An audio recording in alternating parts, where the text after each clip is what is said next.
Good morning, Bedford Hills. I'm Fiona Lachlan, your SCA treasurer. And I'm Ella White, your SCA historian, and this is the news for Friday, January 31st, 2020. Today's word of the day is rumor. A rumor is a story that people are passing around that may or may not be true. Rumor has it that our book fair this year will be the best one yet. Speaking of book fair, this is our final reminder to get ready for the Bedford Hills Book Fair. Yes, your teacher will bring you either Monday or Tuesday to preview the selection, but it will be open until 4 p.m. on Monday, Tuesday, and Wednesday.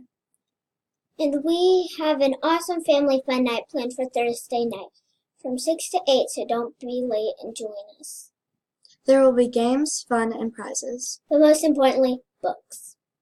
This is Fiona Lachlan. And Ella White. Remember, be respectful, Be responsible, be ready to learn. It's the Husky way every day. Have a great day.